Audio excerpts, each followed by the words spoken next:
Hello friends, hi, my name is रॉथर जलेसिस my name. तो यूपीटीयू की काउंसलिंग चल रही है।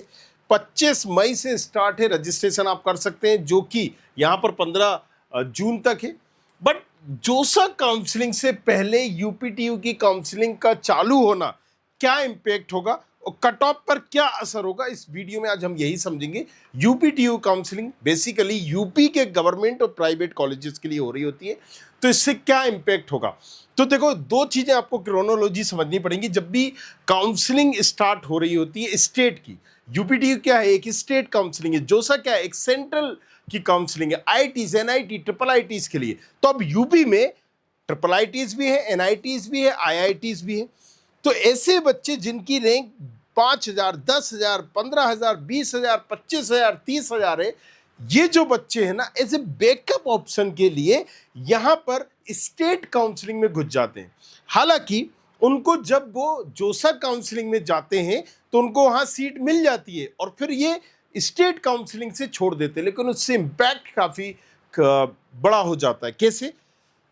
जिन बच्चों की भी 1 लाख से कम रैंक है उनके लिए तो ये थोड़ा सा डरने वाली बात होती है, क्योंकि कट ऑफ, एग्जाम्पल के लिए आप समझिए, किसी कॉलेज में 10 सीटें हैं और 10 सीटें किसको मिलेंगी? जो सबसे कम रैंक वाले के होगी उसको पहले मिलेगी, फिर दूसरे को मिलेगी।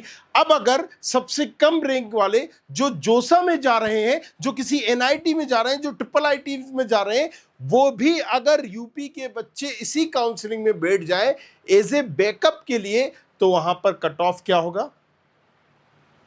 जो हमें 30,000 की रैंक में मिल सकता है कॉलेज, या जो 50,000 की रैंक में मिल सकता है, वो 30,000 पे ही मिलेगा। राइट? तो ये एक इंपैक्ट बहुत बड़ा होता है कि back seat of, right, backup seat रख लेते हैं ये लोग, बैकअप सीट बनाकर रख लेते हैं, right, private and government colleges के लिए। स्पेशली जिनकी रैंक कम होती है तो उनको जो अच्छा कॉलेज मिलना चाहिए था, मिल सकता था, वो नहीं मिलता है। तो इन दैट केस में थोड़ा सा आपको एक्सपर्टीज की भी जरूरत लगेगी, और यहां पर कि कब हमें अपग्रेड करना है, कब हमें इंटरनल जाना है, उसका अगर आप सही यूज करें। कई बच्चे स्मार्टली क्या करते हैं कि इंटरनल ब्रांच चेंज कर लेते हैं, कई अपग्रेड करते हैं। तो आपकी जो चॉइस फिलिंग होना चाहिए वो प्रॉपर होना चाहिए, सटीक होना चाहिए। और राइट, जैसे कि एमपी में होता है, राइट, कि आप कोई दूसरी ब्रांच लेके इंटरनली उसको चेंज कर लें, लेकिन आपको वो सारी कैलकुलेशन करनी पड़ती है और यहां पर सीट मैट्रिक्स भी देखना पड़ता है। तो इस चीज का ध्यान में रखना। अब जब ये बैकअप सीट ऐसे ऑप्शनल भर देते हैं, एग्जांपल के लिए मैं आपको बताता हूं, किसी की 10,000 रैंक है, किसी की 15,000 रैंक है। अब ये 1,500 रुपये लगना है। इसके मम्मी पापा ने बोला कि भाई देखो, अभी पता नहीं कौन सा एनआईटी आईआईटी मिल रहा है, राइट, आप एक काम करिए, आईआईटी लखनऊ के एनआईटी, इसको तो भरी दो। किसी की 25,000, 30,000 रैंक है, तो वो बंदा जिसको एनआईटी कहीं मिल रहा था और मिल जाएगा, और वो वहां लेने के लिए रेडी भी है क्योंकि वो इससे बेटर समझ रहा है उसको, बट अभी के लिए उसने आईआईटी में अगर वो बैठेगा, तुम्हारी रैंक 35,000 है, इसकी रैंक 30,000 है, तो इसको फटाक से मिल जाएगा। या इसकी रैंक 20,000 है, तुम्हारी 30,000 थी, इसको चाहिए भी नहीं था, फिर भी इसको बीट गया। तो भाई 100 ही सीटें थी ना, 100 यहां पर गई तो कम रैंकों में ही सारी 100 सीटें भर जाएंगी, तो तुम्हारा यहां नुकसान होगा। अब जब ये जोसा काउंसलिंग में जाएंगे, राइट, जब ये जोसा काउंसलिंग में जाएंगे तो उसके बाद सीट को विड्रॉल कर लेंगे, मतलब सरेंडर कर देंगे। तो अब यहां पर दूसरे सीटें वापस आ जाएंगी। तो यहां पर यह समझना फिर बहुत जरूरी होता है कि किस राउंड में जाना उचित है, किस राउंड में जाना चाहिए, कैसे करना चाहिए चॉइस फिलिंग, ताकि हम अपग्रेड कर सकें, उसका फायदा उठा सकें, राइट। अदरवाइज सिंपल अगर हम जाएंगे तो ये सबसे बड़ी दिक्कत आती है जब भी हम ये करते हैं। अच्छा, जो जिसकी भी 10,000, राइट, 20, 30, 40, 50, 1 लाख से कम रैंक है, उनको बेनिफिट नहीं होता, उनको लॉस हो रहा होता है। और जिनकी 1 लाख से 8 लाख के बीच में रैंक है, उनका कहीं ना कहीं अगर देखेंगे, सटीक चॉइस फिलिंग करिए तो उनका फायदा हो रहा होता है, राइट। सो इंपैक्ट क्या है? इंपैक्ट क्लियर है। जैसे कि मैंने बताया कि किसी भी स्टेट की काउंसलिंग स्टार्ट होने से पहले आपको एक चीज समझना है कि आपकी रैंक के हिसाब से कॉलेजेस मिल रहे हैं, रैंक और कैटेगरी।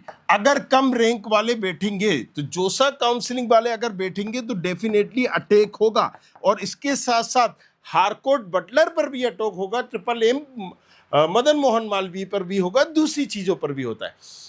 सो काउंसलिंग कब हो रही है, कितने बच्चों ने रजिस्ट्रेशन किया है, किस कैटेगरी के बच्चों ने रजिस्ट्रेशन किया है, इसी से काउंसलिंग पे सारी चीजें इंपैक्ट होती हैं। बाकी हम टाइम टू टाइम अपडेट भी करते रहते हैं। तो आप यहाँ पर गूगल पर जाएंगे studentkhabri.com, इस पर गूगल पे जैसे ही आप जाएंगे studentkhabri.com, यहाँ पर आपको सारी चीज़ें मिल जाएंगी। इंजीनियरिंग सिलेक्ट करना है, प्रेडिक्टर सिलेक्ट करना है, और यहाँ से जैसे बिट सेट कॉमेट के हम क्या देख रहे हैं, हम देख रहे हैं यूपीटीयू। तो यूपीटीयू में जाएंगे और यहाँ से हम पता करेंगे गो टू प्रेडिक्टर में जाके कि भाई मेरी रैंक पर, राइट, कितनी रैंक है आपकी, 58,756। एग्जाम्पल के लिए कैटेगरी क्या है, तो मैं अपनी कैटेगरी लगा देता हूँ कि जनरल है, एससी है, एसटी है, और यहाँ पर मैं प्रेडिक्ट करके देख लूंगा कि मुझे क्या मिल रहा है। आईटी में कौन सी ब्रांच मिल रही है, इलेक्ट्रिकल इंजीनियरिंग मिल रही है, मैकेनिकल मिल रही है, केमिकल मिल रही है, किस राउंड में मिल रही है, और ये टाइम टू टाइम अपडेट भी हो रहा होगा। ओके, तो ये चीज आपको क्लियर हो गई। अब चॉइस फिलिंग टूल है, तो चॉइस फिलिंग टूल में भी यूपीटीयू का इस तरह से दिया होगा। जब हम यूपीटीयू में जाएंगे चॉइस फिलिंग टूल में, गो टू टूल पर जाएंगे और यहाँ पर अपनी रैंक डालेंगे। अब मैंने डाली 72,540। आपकी जो रैंक है आपको वो डालना है, राइट।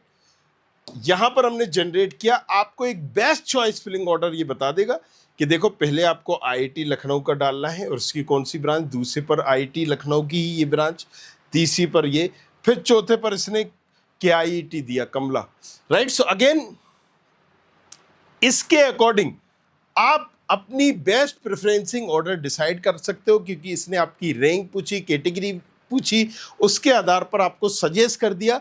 और टाइम टू टाइम ये इम्पैक्ट क्या होगा पहले ही आपको बता देगा। देखो काउंसलिंग पहले चूंकि स्टार्ट है तो इससे ये इम्पैक्ट होने वाला है। यहाँ पर वो रेड, येलो, ग्रीन 3 ऑप्शंस आपको दे रहा होगा। जैसी 3 ऑप्शंस आएंगे उसमें आप क्लियरली देख सकते हो कि मुझे ये मिल रहा है, नहीं मिल रहा है, सारी चीजें ऑप्शनल आपके पास होंगी। तो अगेन राइट, करना क्या है, इसका यूज करना है। और किसी की काउंसलिंग बाद में हो रही, पहले हो रही, तो आप पहले ही पता कर सकते हैं कि एग्जैक्टली मुझे कौन से कॉलेजेस में कौन सी ब्रांच मिलेगी। अब जब आप इसमें टिक करेंगे, यहां पर देखिए एग्जांपल के लिए, राइट, सो ये सारे ऑप्शंस आपको बता रहा होगा, आपको यहां पर टिक करना है, जो नहीं चाहिए वो छोड़ दीजिए। और आप इसको व्यू में जाएंगे, इसने एक लिस्ट बना दी। अब ये भी सजेस्ट करेगा कि इसको नीचे लाइए, ऊपर लाइए, बैक, मतलब आपका एक चॉइस फिलिंग टूल जो घर बैठे ही आपकी चॉइस फिलिंग करा रहा है। तो not possible, might get, will get, तो पहले ही आपको आइडिया हो जाएगा। तो जितने भी रेड है जो नहीं मिल रहे हैं और अगर आपको चाहिए तो उसको प्रायोरिटी ऊपर पर ही रखना चाहिए। येलो फिर सेकेंडरी आते हैं कि चांसेस हैं, मिल नहीं रहे। ग्रीन अगर बीच में कोई है तो आप पहले ही पलट सकते हैं कि देखो ये ग्रीन है, मतलब ये तो आपको मिल ही जाएगा। अब मैं इसका लाइट वर्जन करूंगा तो आपको दिखेगा भी ये, राइट। ये सारी चीजें ऑटोमेटिक आप यहाँ से सॉर्ट्स भी कर सकते हैं। देखिए एक सही चॉइस फिलिंग क्या है, वो भी आपने जितने भी कॉलेज सिलेक्ट करे वो भी सही कर देगा। तो है ना मजेदार, जाओ जाके जल्दी से यूज करो। और यूपीटीयू की काउंसलिंग में अगर चाहते हो कोई मेंटर एक्सपर्ट आपकी काउंसलिंग करे तो मेंटरशिप यहाँ पर स्टूडेंट खबरी पर दी गई है। आप मेंटरशिप से आके यहाँ से मेंटरशिप्स भी परचेज कर सकते हैं, जिसमें आपको एक डेडिकेटेड काउंसलर मिल जाएगा। Thank you very much, thanks a lot, बने रहिए हमारे साथ। I hope you like this video. For more such videos, keep watching our channel And do not forget to like, share and subscribe.